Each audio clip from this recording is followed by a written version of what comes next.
पे आगे का देखते हैं हम लोग। कनेक्टिंग लिंक हो गया था हमारा, तो उसके एग्जांपल्स क्या देखे थे हमने? डक बाइल्ड प्लेटिपस देखा था, और कौन सा देखा था हम लोग ने? Lungfish and peripatus. Very good, lungfish and peripatus, ये दोनों देखे थे हम लोग ने। So next topic which we have to see right now is about embryology. सब अपना होमवर्क बराबर सबमिट करते हैं ना? Yes, miss. Yes, I trust all करते होंगे। ओके, मैं पार्टिसिपेंट्स ऑन कर रही हूँ। So we have everybody present. When we say embryology, तो यहाँ पे किसका स्टडी कर रहे हैं? We are doing study of embryonic developmental stages of various vertebrates. तो we are doing the study of various embryonic developmental stages of various vertebrates. So if you can see in this figure, we can सी पहला जो line है ना अपना, वो किसका है? It is of the fish. पहला लाइन किसका है? फिश का है। सेकेंड लाइन किसका है? Salamander. Third line is of tortoise, fourth is chicken, fifth is pig, next is cow, rabbit और फिर man। इसमें सब में दिख रहा है जो अपना थर्ड लाइन है ना, थर्ड लाइन, ये कितना अलग है। This third line is so different, yes और नो? बट सबको कंपेयर करेंगे, if we compare everybody, their first line, देखो ये first line which is the early embryonic stage, उनका जो एम्ब्रियो स्टेज है that is quite similar. You can see all of them, they are similar, they are having the same type of embryo, yes or no? So when we are comparing different embryos, so we can see that all embryos are having the same structure and it says that they have the same origin. तो इससे क्या समझ में आता है? all of them have the same origin. Is it clear? सबका structure same है first line में, फर्स्ट लाइन में सबका स्ट्रक्चर सेम है। तो इससे समझ में आ रहा है कि सबका डेवलपमेंटल स्टेज क्या है? सेम है। All have a common ancestor. So first tell me, embryology का डेफिनेशन क्या है? It is the comparative study of embryonic developmental stages of various vertebrates. क्या है? कंपैरेटिव स्टडी है किसका? Of embryonic developmental stages of various vertebrates. comparative study of comparative study of embryonic developmental stages of various vertebrates is called embryology। जिसमें हम लोग developmental देख रहे हैं, मतलब अलग अलग वर्टिब्रेट्स का। सब एम्ब्रियोज के पास क्या है? बहुत सिमिलैरिटी है। कभी सिमिलैरिटी है सब एम्ब्रियोज के पास, all embryos they have a similarity कभी during the initial stages, and वो सिमिलैरिटीज क्या हो जाते हैं? दो सिमिलैरिटीज डिग्रीज ग्रेजुअली। मतलब इनिशियल स्टेज पे, फर्स्ट स्टेज पे all embryos are the same, और सेकेंड में थोड़े अलग हो रहे हैं, और थर्ड में क्या हो रहे हैं? एकदम अलग। यस और नो? Yes miss. ये आप सेंटेंस एक बार देखोगे, all embryos show extreme similarities. सब एम्ब्रियोज के पास क्या है? एक्सट्रीम सिमिलैरिटीज है कभी ड्यूरिंग द इनिशियल स्टेजेस, कभी during the initial stages, and दो सिमिलैरिटीज क्या हो जाता है? Decrease gradually. बाद में क्या होता है? दो सिमिलैरिटीज डिक्रीज ग्रेजुअली।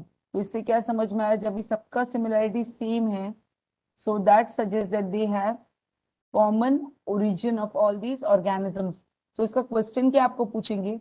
इसका क्वेश्चन आपको पूछा जाएगा, डिफाइन एम्ब्रियोलॉजी, डिफाइन एम्ब्रियोलॉजी। सो क्या इस डिफाइन एम्ब्रियोलॉजी एंड या तो एक्सप्लेन या तो right a short note on embryology. तो समझे सबको? It is the comparative study of embryonic developmental stages of various vertebrates. Okay, now Darwin's theory of natural selection, a repeatedly asked question in the board exam। बहुत ही famous question है जो बहुत बार exam में आता ही है। Darwin's theory of natural selection. अभी इसमें आपको फोटो में क्या दिख रहा है आपको? स्टार्ट कैसे हुआ है? स्टार्ट हुआ है मंकी से, एंड फिर क्या दिख रहा है आपको? We have got the man which is getting formed, धीरे धीरे एवोल्यूशन हुआ है। What did Darwin say? Darwin ने ये बोला है दैट, जब भी हम लोग बोले हैं Darwin theory of natural selection, it means that nature ना सिर्फ, जो नेचर किसको सिलेक्ट करती है? Nature selects only those organisms which are fit, और जो अनफिट रहते हैं दोज ऑर्गेनिजम्स डाई। सो जैसे एग्जाम्पल हम लोग कोविड का ले लेंगे अभी, इसमें भी नेचर ही सिलेक्ट कर रहा है ऑर्गेनिजम्स को। जो फिट है, जिनका इम्यूनिटी स्ट्रांग है, they are not getting affected, but those who are getting like जिसका इम्यूनिटी वीक है, जो वीकर वंस है, they are susceptible to diseases, उनको डिजीज पकड़ रही है। yes or no? Yes, miss. Yes, miss. Everybody is going to study this slide along with me. So Darwin published the theory of natural selection. Darwin ने कौन सा theory publish किया? Natural selection का, जो क्या बता रहा है? It is preaching the survival of the fittest. वो थियोरी में क्या बोला जाता है? Survival of the fittest. So first thing, Darwin publish the theory of natural selection which preaches survival of the fittest. आपको फर्स्ट पॉइंट सबका पढ़ के हुआ? Darwin theory of natural selection क्या है? Survival of the fittest. अभी उसने जो बुक बनाया था, बुक लिखा था इसके ऊपर, the name of the book is origin of species. The name of the book is origin of species. आपको सबको फर्स्ट और सेकेंड पॉइंट समझा? Darwin publish the theory of natural selection which preaches survival of the fittest. Darwin ने publish किया था एक book जिसका title क्या था?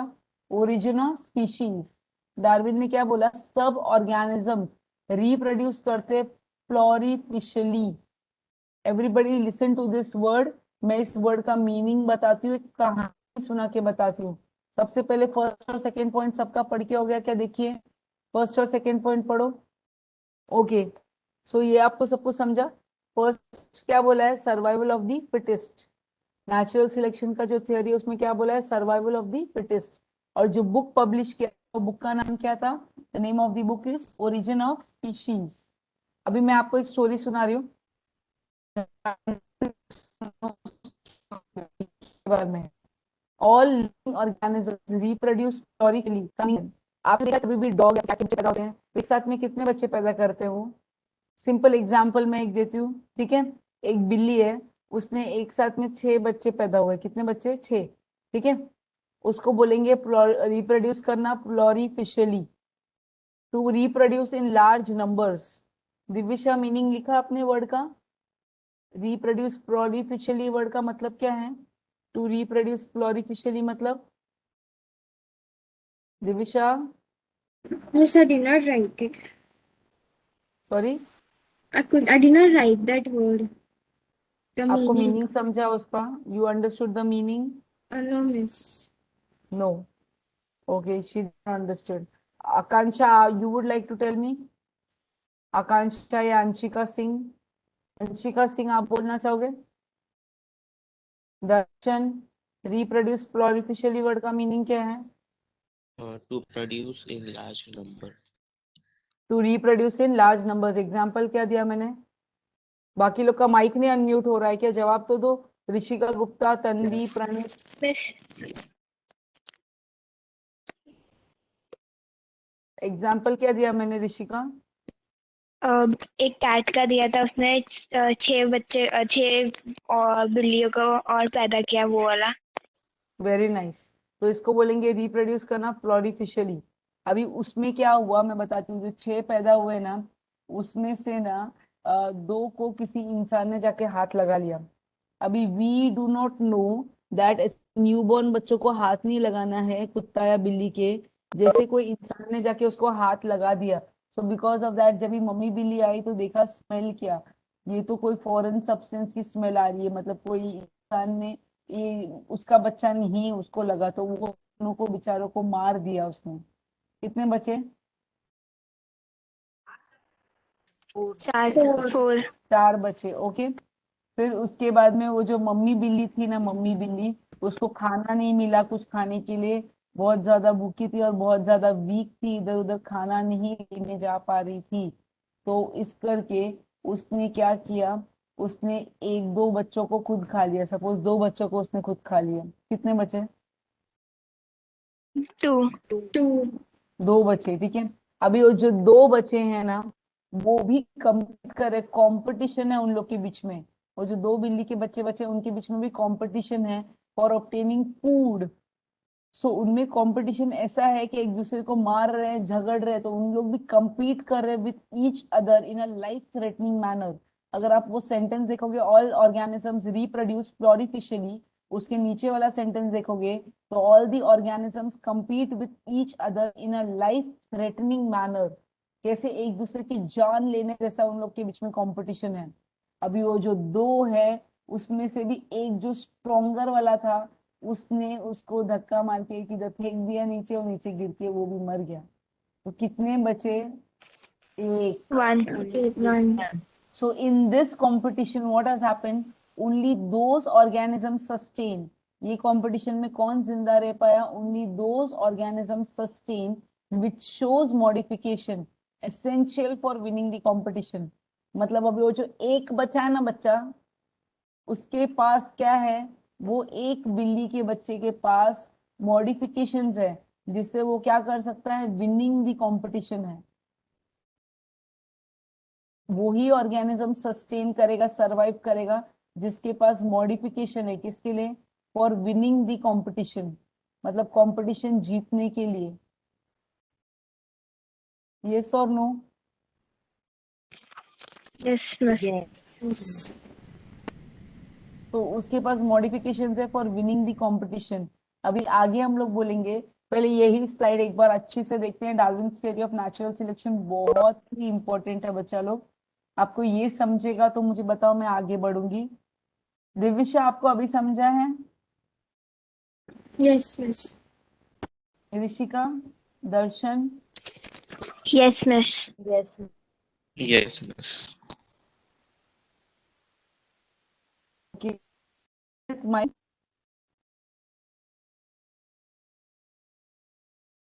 प्रणित, सर्वेश, सर्वेश आपको समझा है? Yes, okay, miss. Thank you. Joyson, Yes, miss. Okay समझा है इसका कि यस बोल रहे हो ना? नहीं समझा।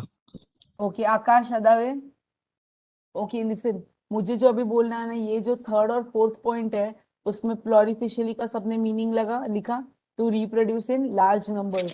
तो अभी ऐसा कैट्स में ही नहीं होता, ऐसा डॉग्स में भी होता है, और ऐसा बहुत सारे ऑर्गेनिजम्स में होता है जहाँ पे वो रिप्रोड्यूस करते हैं इन लार्ज नंबर्स। और जो भी ऑर्गेनिजम्स है ना, वो सब आपस में compete कैसे करते हैं? इन अ लाइफ थ्रेटनिंग मैनर। और ये कंपटीशन में ओनली वही ऑर्गेनिजम्स सस्टेन कर पाएंगे, जिंदा रह पाएंगे, जिनके पास मॉडिफिकेशंस है। क्या करने के लिए? For winning the competition.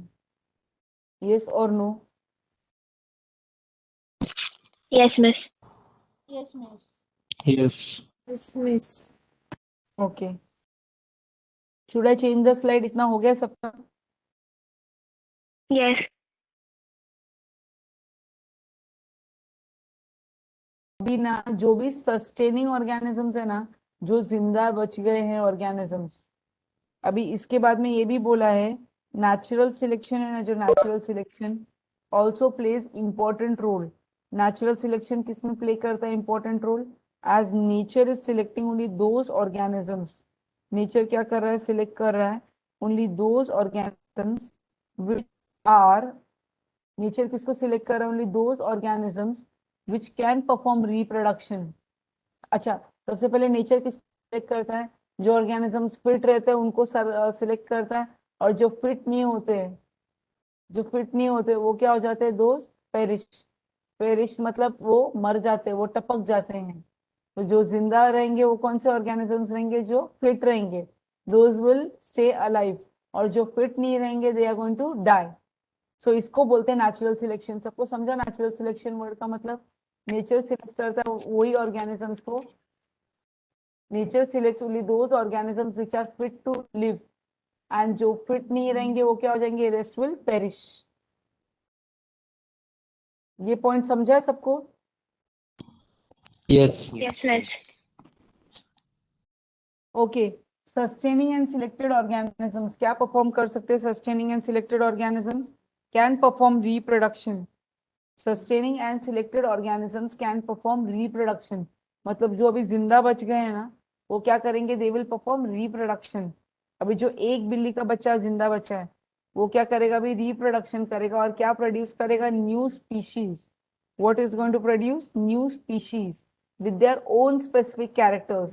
So Darwin's theory of natural selection was widely accepted for a long duration. Darwin's theory of natural selection. So first point में हम लोग ने ये देखा that जो organisms fit करने के लिए they are only going to live and जो unfit रहेंगे they are going to die.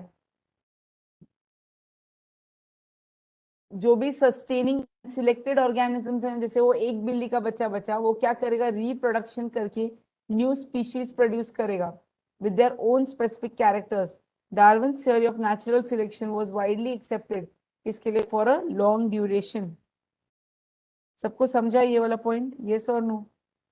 Yes. Yes. Yes, miss. Yes, please.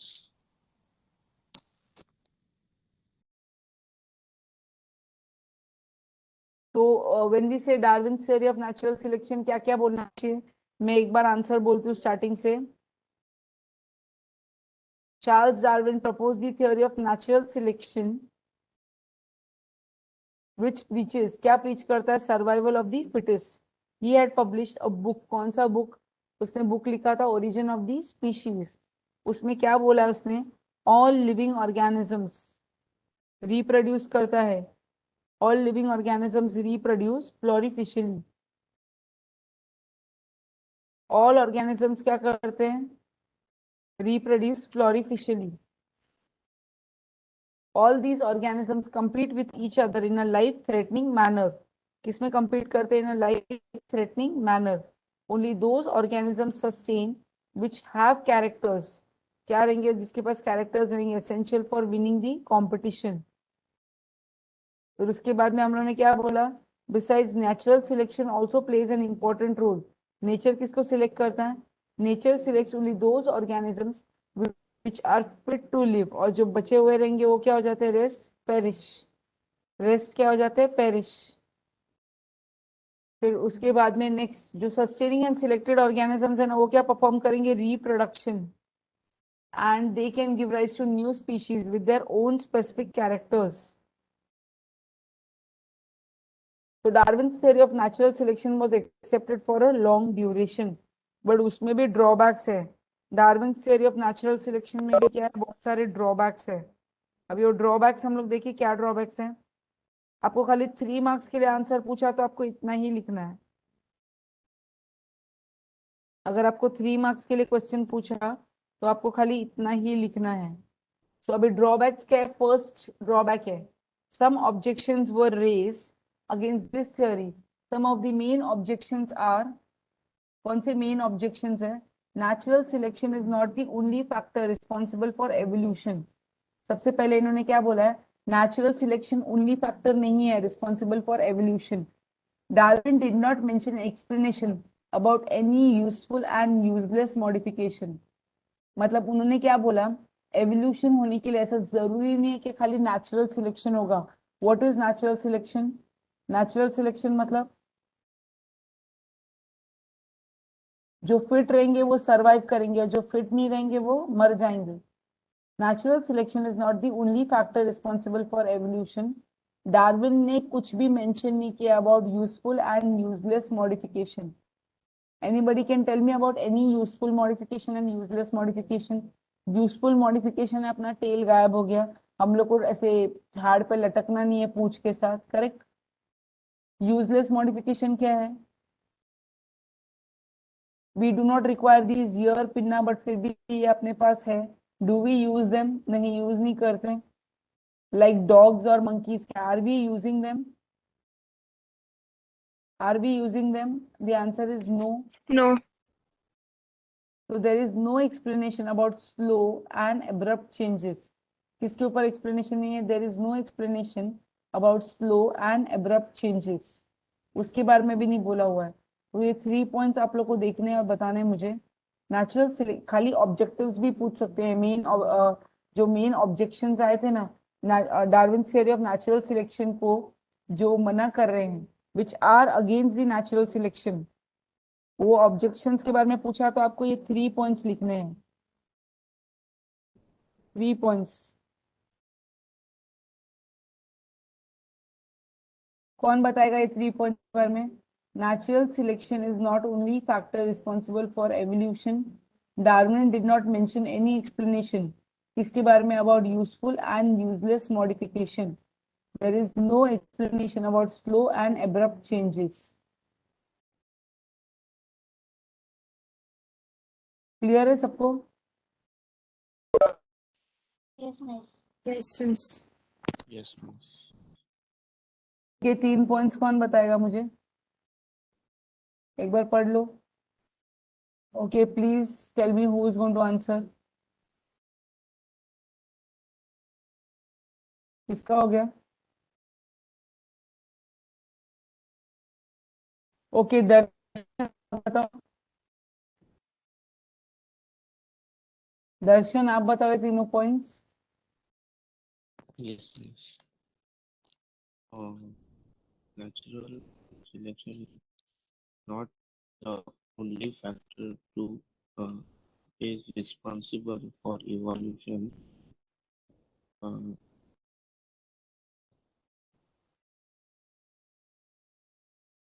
Second क्या Darwin, बोला था? There is no Darwin, explanation about useful and useless modification. yeah. And a third point, there is no explanation about slow changes. कोई भी explanation नहीं किसके बारे में? Slow और एब्रप्ट चेंजेस के बारे में एक्सप्लेनेशन नहीं है। There is no explanation about slow and abrupt changes. जो चेंजेस स्लो स्लो आ रहे हैं उसको क्या बोलेंगे? स्लो एंड एब्रप्ट चेंजेस के बारे में कोई एक्सप्लेनेशन नहीं दी है।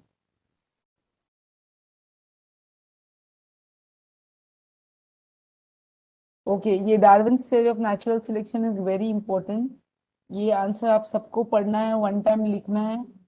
आप लोगों ने सबने फोटो ले लिया क्या? मुझे भेजना पड़ेगा। सबने लिया है फोटो या मैं भेजूं?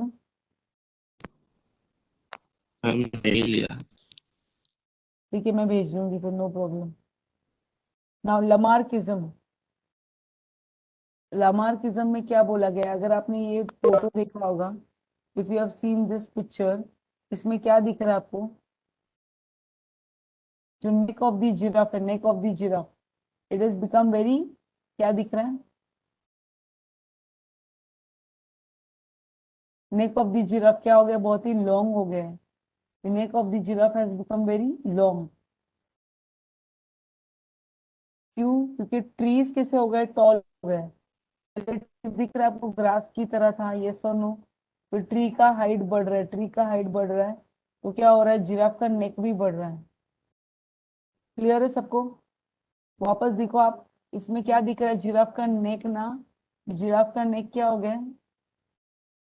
लॉन्ग हो गया। क्यों? Because of feeding on plants of tall trees. कौन से प्लांट्स पे फीड कर रहा है? Tall trees. तो this is an example of Lamarckism, जिसमें क्या बोला है? Morphological changes which are occurring in living organism, they are responsible for inheritance. मतलब जो भी मॉर्फोलॉजिकल चेंजेस हो रहे हैं ऑर्गेनिज्म में, they are responsible for inheritance, they are responsible for inheritance.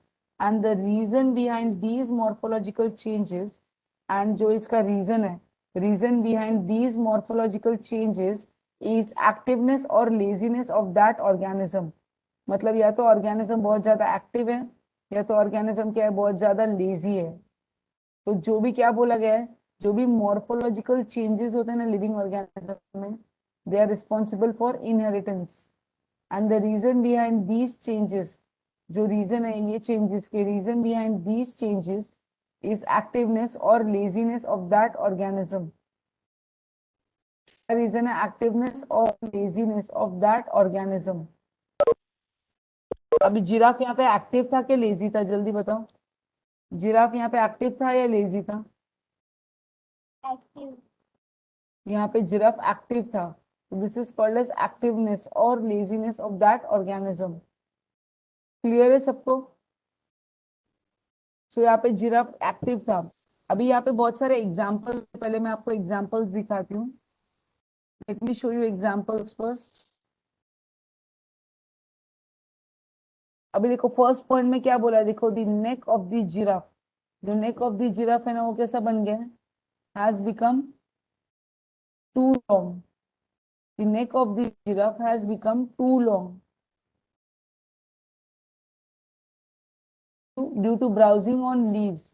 किसके ऊपर ब्राउजिंग कर रहा है, due to browsing on leaves of tall trees. कैसे ब्राउजिंग कर रहा है, लीव्स पे of tall trees, by extending their neck. क्या कर रहा है, एक्सटेंड कर रहा है उनका नेक फॉर सेवरल जनरेशंस। अपना गर्दन ऐसे ऐसे ऊपर कर रहा है तो neck of the giraffe has become long due to browsing on leaves of tall plants by extending their neck for several generation. क्या कर रहा है, एक्सटेंडिंग कर रहा है नेक को, किसके लिए, फॉर सेवरल जनरेशन। अभी आपको पता है लोहार वो क्या करता है,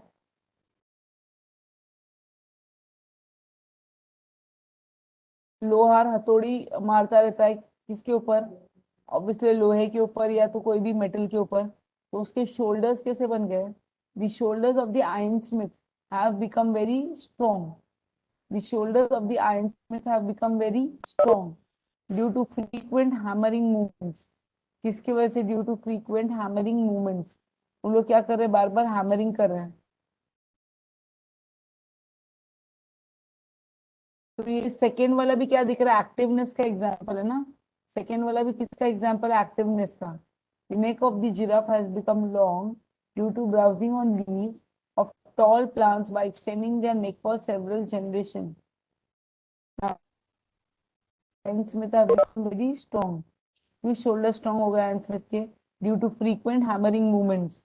और विंग्स है जो बर्ड के, विंग्स ऑफ द बर्ड, कौन से wings of the bird, like ostrich and emu, अभी they have become weak due to no use, they are not using their wings, so their wings have become weak due to no use, they are not using their wings, so their wings have become weak।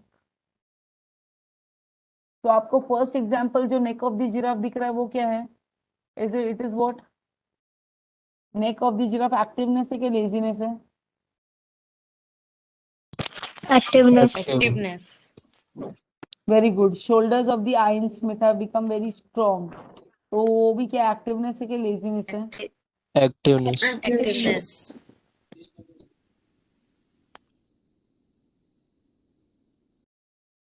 Okay. अभी जो wings of the bird like ostrich and emu है ना, which have become weak due to no use,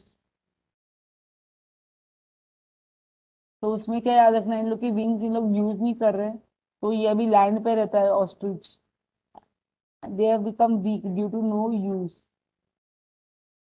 Now next is the legs of the birds like duck and swan। जो legs of the birds है ना किसके, of duck and swan have become useful for swimming due to living in water, due to living in water। snake ने क्या किया, snake has lost their legs, snake ने क्या कर दिया, अपना lost कर दिया legs by modification by burrowing habitat और burrowing habit। तो हम लोग को क्या दिख रहा है, फर्स्ट वाला यूजफुल है, सेकेंड वाला इज व्हाट, सेकेंड वाला frequent hammering movement, that is also useful modification है। फिर wings of the bird like ostrich and emu, वो क्या है, यूजलेस मॉडिफिकेशन है। And legs of the bird like swan and duck, they have become useful for swimming due to living in water, किधर live कर रहे हैं, in water.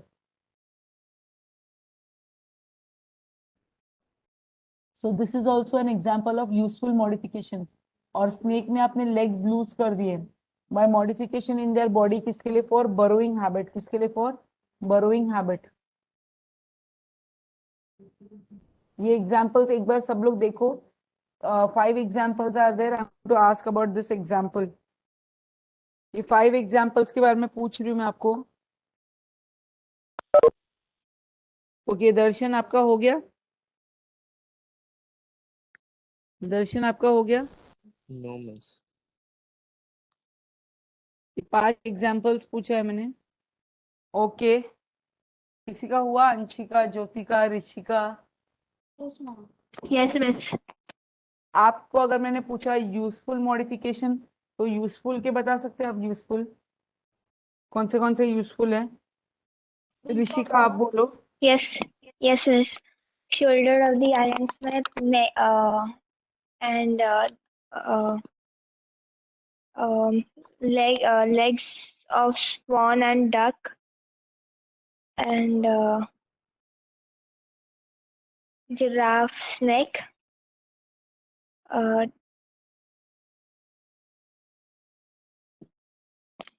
and the shoulders of the Iron Smith. ठीक है, ऋषिका आपका answer right था। ऋषिका आपका answer right था। दर्शन आप मुझे Yes, miss. मॉडिफिकेशन बताओ, यूजलेस।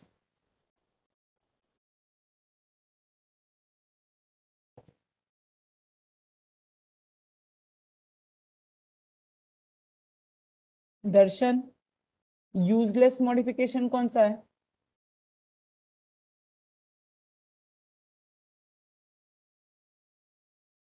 ओके, दर्शन है क्या नहीं है? नहीं है। ओके जॉयसन, आप ये जो लिस्ट दिख रहा है ना आपको, Yes. इसमें इसमें आप बताओ यूजलेस मॉडिफिकेशन कौन सा है? Useless Wings of ostrich and emu. फिर snakes. Okay, very nice. तो क्या दिख रहा है इसमें? यूजलेस मॉडिफिकेशन है। क्यों? क्योंकि हम लोग यूज नहीं कर रहे हैं। मतलब नहीं, एक्चुअली सिंपल बोलेंगे ना, मैं आपको एक और चीज सब सिखाती हूँ, नया वाला नया टॉपिक है अभी। ये देखो, इसमें क्या दिख रहा है आपको? इसमें दीज ऑर्गेनिजम्स आर यूजिंग, तो इसमें यूज हो रहा है ऑर्गन्स। यहाँ पे ऑर्गन्स क्या हो रहे हैं? यूज हो रहे हैं। तो यूज और डिसयूज ऑफ ऑर्गन्स आना चाहिए। कैसा आएगा? यूज और डिसयूज ऑफ ऑर्गन्स। तो यहाँ पे क्या दिख रहा है हम लोग को? The organs are getting use. तो यूज हो रहा है इसमें, इसमें यूज हो रहा है, इसमें भी यूज हो रहा है। इसमें क्या हो रहा है? ऑर्गन्स का डिसयूज हो रहा है। They are not using it. जो विंग्स ऑफ द बर्ड्स है ना, like ostrich and emu, this is disuse of organs. Legs of the bird like duck and swan, उन लोग यूज कर रहे हैं। और स्नेक का क्यों लूज हो गया? Because they have lost their legs because of modification due to their burrowing habit. कौन सा हैबिट है उनका? बरोइंग हैबिट है उनका। ओके, लास्ट पर्सन दर्शन, आप लीव कर दिया था आपने दर्शन। यस साहब, मैम आपकी आवाज अटक रही थी इसीलिए। तो आपने कुछ भी नहीं सुना क्या? नहीं मैम, मैं तक जल्दी से रीटर्न कर दिया। ओके, आपको यूजफुल वाले ऑर्गन और यूजफुल मॉडिफिकेशन याद है कौन से थे? यूजफुल वाले, ये जो आपके सामने चार्ट दिख रहा है ना, इसमें यूजफुल वाले कौन से है बताओ? Neck of giraffe, shoulders of the iron smith, and wings of birds like ostrich and emu. Okay, नहीं नहीं, ऑस्ट्रिचन एमी वो वीक हो गए, वो डिसयूज है, वो यूजलेस है। Oh, legs of the birds like swan and duck. एक मिनट में यहाँ पे ना अलग अलग ही कर देती हूँ, तो कंफ्यूजन अवॉइड हो जाएगा। ये जो 1 है ना, और ये जो 2 है ना, ये जो ब्लू में लिखा है 1 और 2, ये सब का क्या है? This is disuse of organs. इसमें यूज नहीं कर रहे, it is disuse of organs. whereas we see the first वाला, second वाला and the legs। अभी देखो ना, इसको मैं अलग कलर देती हूँ। I will give it this as red colour. ये देखो, ये फर्स्ट जिराफ का, second shoulders of the iron smith, और तीसरा वाला legs of duck and swan. ये 3 कौन से यूजफुल मॉडिफिकेशन है? आपको ये पूरा याद रखना है, वेरी वेरी वेरी इंपॉर्टेंट। ये एग्जाम्पल्स याद रखने बहुत जरूरी है। ओके एवरीबॉडी, मैं नेक्स्ट पे जाऊं? Yes, miss.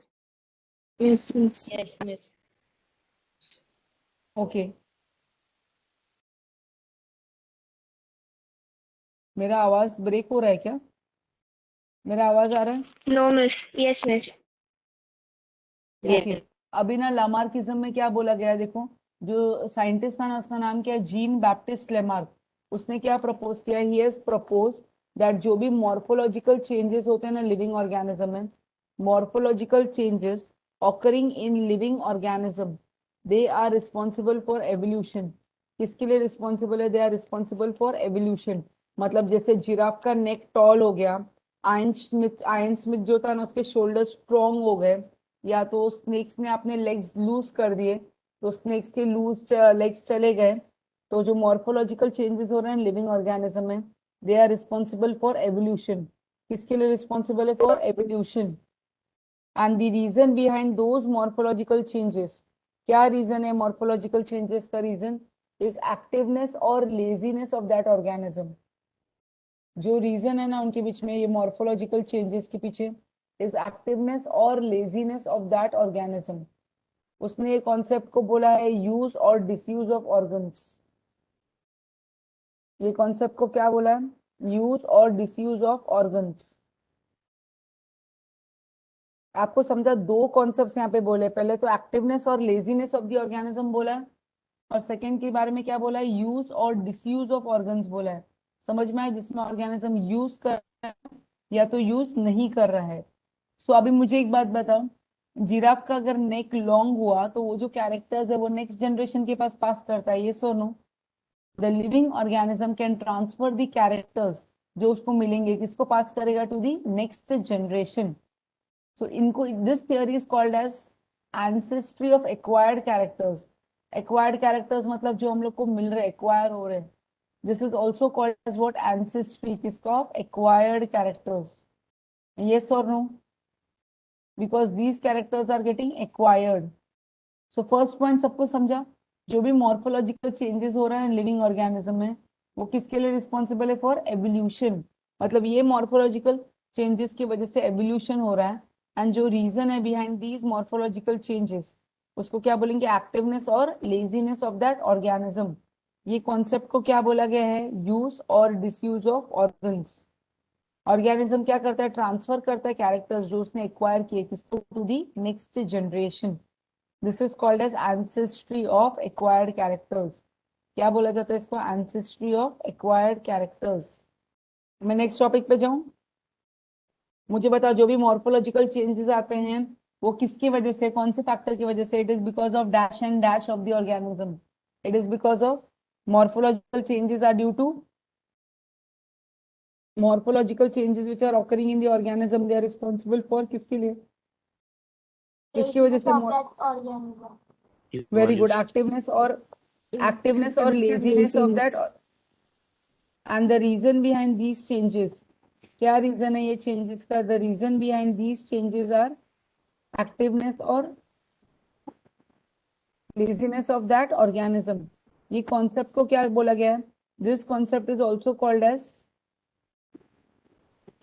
Use or Use and of disuse of organs. organs. ठीक है, इसमें यूज और डिसयूज ऑफ ऑर्गन्स करते हैं। इस थियोरी को क्या बोला जाता है? This is also called as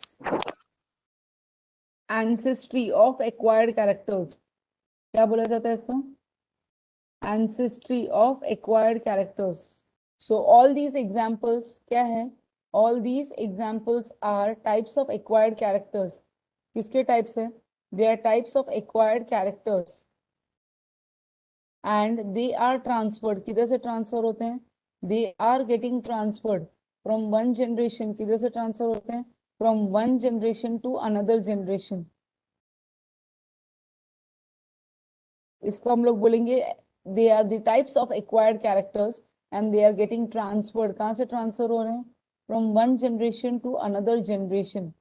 so this is also called as, क्या बोला जाता है? This is also called as theory of inheritance. क्या बोला जाता है? Theory of inheritance of acquired characters, and this theory is also called as Lamarckism. This theory is also called as लमार्किज्म। Okay, मैं आगे बढ़ू नेक्स्ट टॉपिक पे। Yes, miss. Everybody has understood the topic?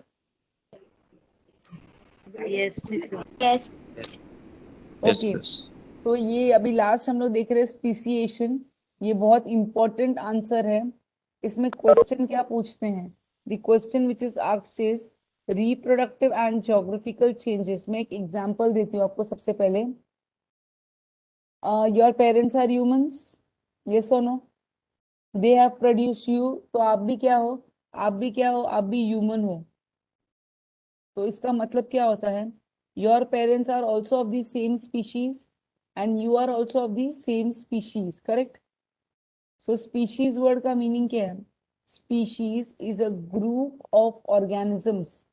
मतलब जैसे मैंने आपको एग्जांपल दिया, दर्शन, दिविशा, जॉयसन, ज्योतिका, ऋषिका, आप लोग क्या हो, आप लोग ग्रुप ऑफ ऑर्गेनिजम्स हो।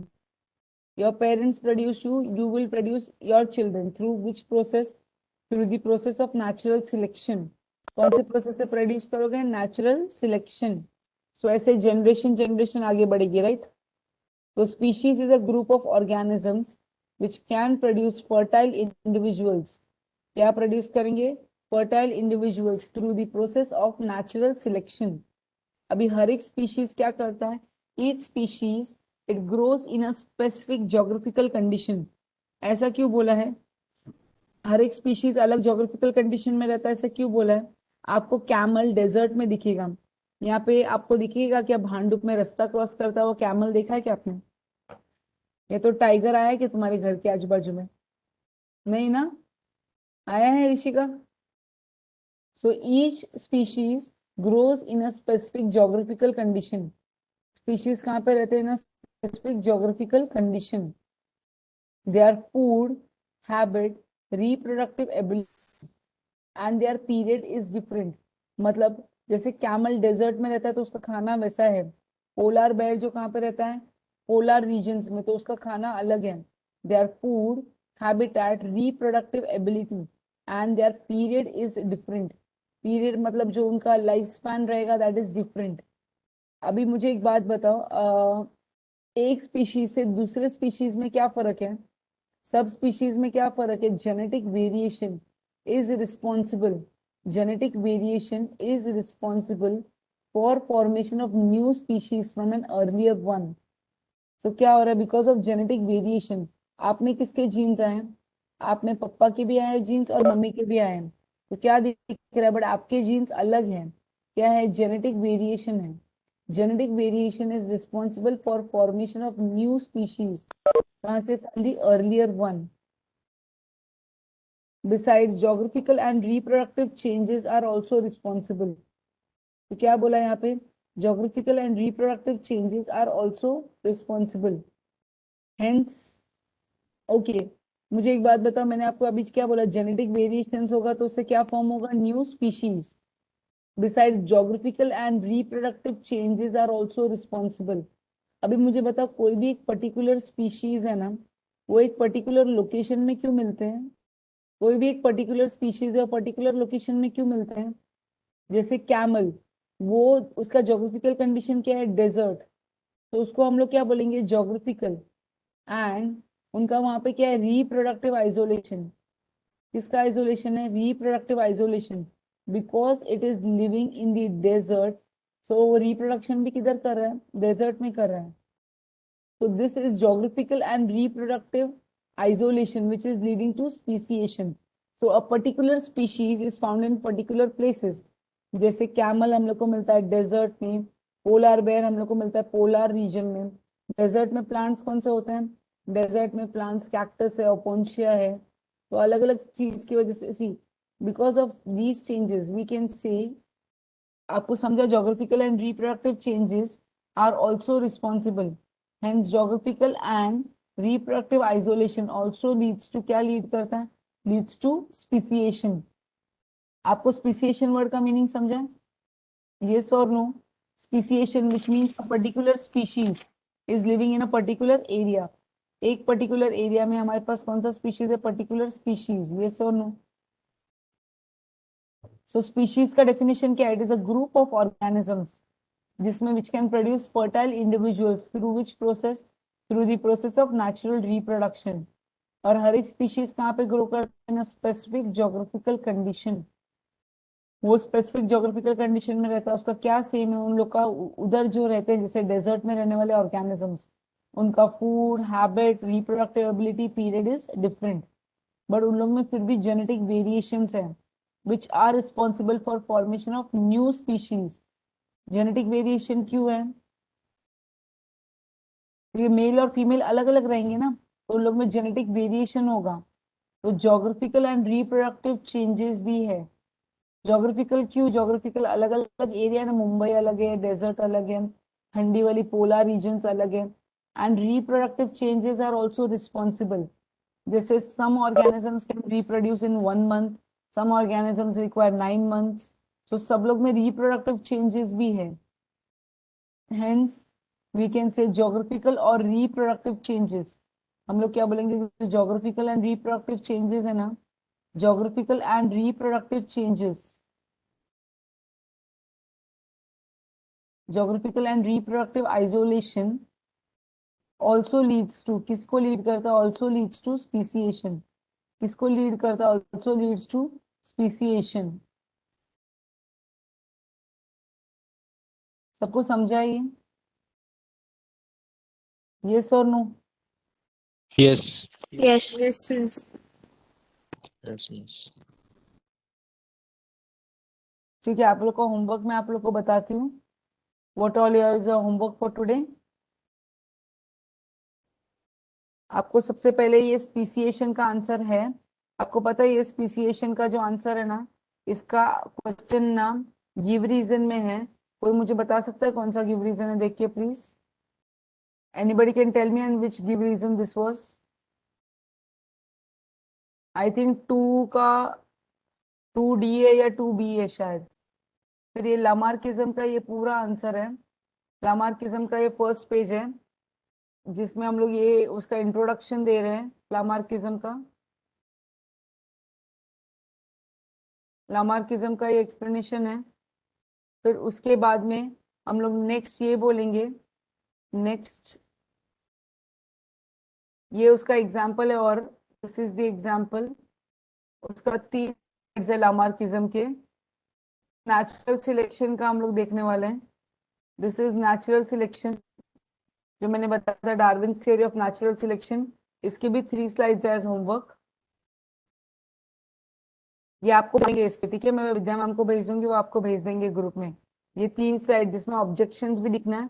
ऑब्जेक्शंस अकेले भी आपको एग्जाम में आ सकते हैं। इसके अलावा एक और हम लोगों ने किया था, कौन सा किया था? What we had done was embryology. ये एम्ब्रियोलॉजी का खाली ये डेफिनेशन है यहाँ पे, ये एम्ब्रियोलॉजी का। This is the definition and this is the answer. Diagram इसमें नहीं बनाना है आपको, you don't have to draw the diagram, ठीक है? ये सब पिक्चर्स मैं विद्या मैम को भेज रही हूँ, आपको मिल जाएगा होमवर्क में। Okay, so we can stop for today, ठीक है?